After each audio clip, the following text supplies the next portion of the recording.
Silver is splitting in two. The price you see on your screen right now is not the price they are paying in Shanghai. Today specifically matters because what is happening in the COMEX warehouse right now, combined with what commercial traders have done to their short positions, sets up a collision that the mainstream narrative is completely ignoring. Drop drain in the comments right now. One word, so I know you are here and paying attention. Stay until the end. I am going to show you exactly why the East versus West silver price divergence is not a blip. It is a structural break in how this market prices physical metal, and what that means for where this goes next. Do not skip ahead. Every part builds on the next. This is financial education, not investment advice. Let us start with the number that should be making headlines right now but is not. Shanghai physical silver is trading at $91.17 per ounce. Western spot is sitting at $79.88. That is a premium of 13.3%.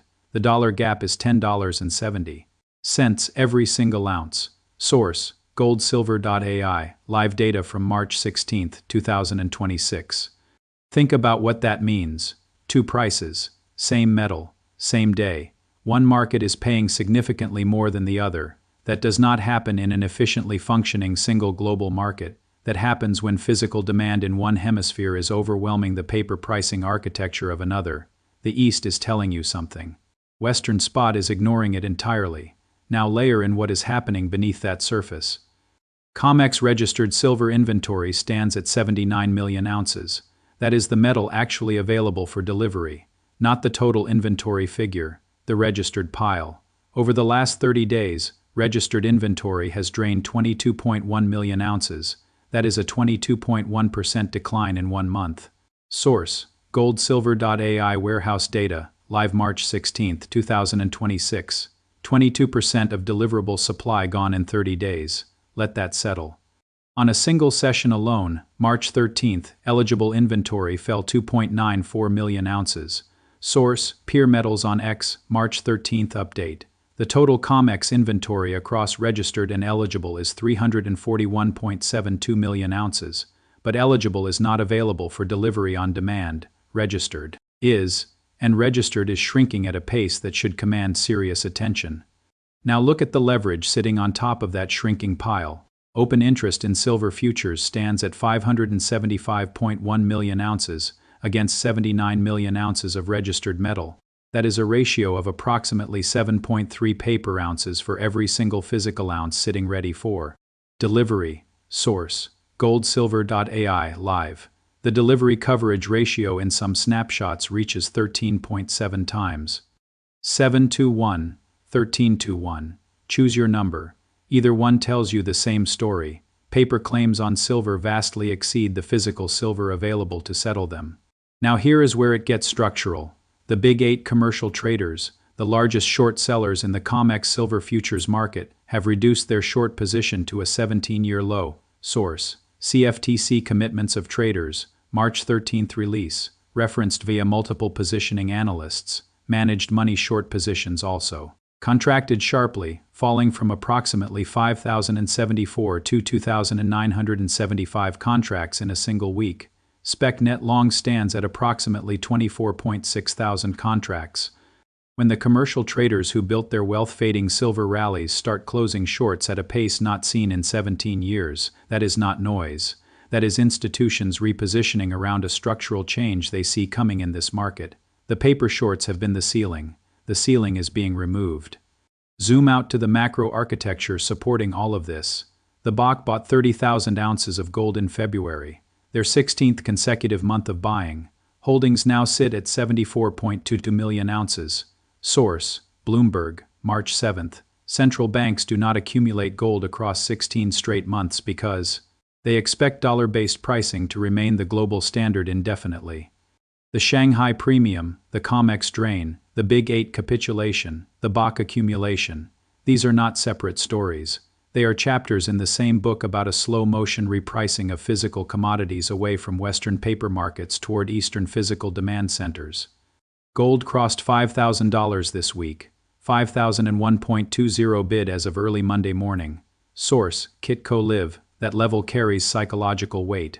When gold sets records, silver has historically followed with a leverage effect. The question is whether Western spot can hold silver below $80 while Shanghai pays 91. Now the bear case, because I will always give you both sides. The Sprott Physical Silver Trust, PSLV, is trading at a 5.32% discount to net asset value as of March 16, 2026. Source, Sprott.com. That discount matters. When the primary Western vehicle for gaining physical silver exposure is trading below the value of its own metal, Western institutional demand for physical is soft. GLD saw outflows of $4.58 billion in recent sessions. SLV saw outflows of $606.95 million. Source, Seeking Alpha, March 15 reporting. Money is leaving the paper ETF wrappers, but it is not necessarily flowing into physical accumulation in the West. It could simply be leaving the sector entirely. Paper market dominance is also real. Algorithms run stops. A flush through key support levels could force leveraged longs out of positions before the physical thesis fully plays out. The leverage ratio cuts both ways. If open interest contracts sharply without delivery demand rising to meet it, spot could drop faster than the fundamentals justify. Data calendar risk is present. Inflation releases this week, around March 17 through 21st, could shift rate expectations quickly. A hotter-than-expected reading pushes oil higher via inflation expectations but could create short-term pressure on metals if rate-sensitive positioning unwinds. Respect that. It does not change the structure, but it can delay the tape.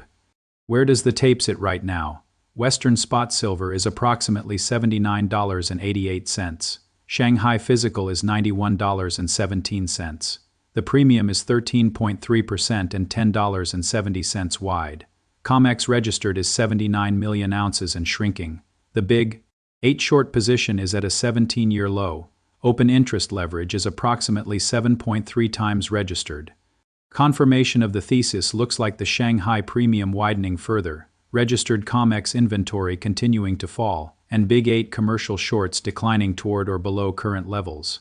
Denial of the thesis looks like a rapid snapback in registered inventory, PSLV closing its discount sharply as Western buyers return, and ETF inflows reversing the recent outflow trend. CME opens in approximately 5 hours from early Monday morning. The first few sessions of this week will show whether the March delivery demand pressure is maintaining pace with the drain we have already seen. The loaded question for Western market participants right now is simple. If you can buy the same ounce of silver in Shanghai for 13% more than your screen shows, how long before that arbitrage forces a reconciliation?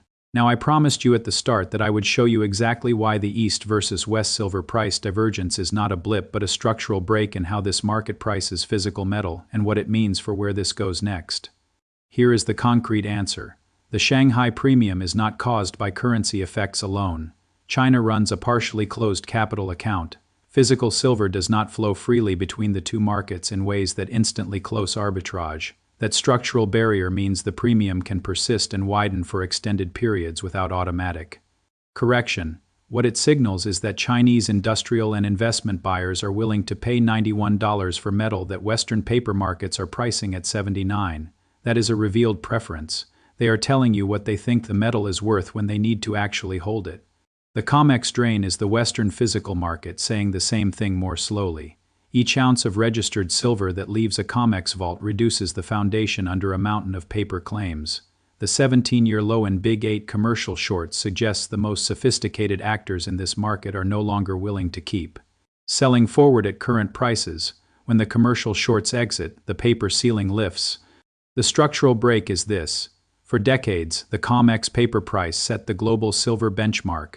Western financial infrastructure dominated price discovery. What the Shanghai premium and the COMEX drain are showing together is the early stages of a competing physical price signal that Western paper markets cannot fully suppress indefinitely. The premium is not the arbitrage opportunity. The premium is the evidence that two different price discovery mechanisms now exist for the same metal. One is driven by paper leverage. One is driven by physical accumulation. The divergence between them is growing. What you do with that information is your decision, but now you have both sides of the full picture. If this gave you a clearer picture of what is happening, hit the like button. It takes 1 second and it helps this channel keep doing exactly this kind of work. If you are not subscribed yet, now is the time. This kind of breakdown happens here every single day. Invest with logic, not hype.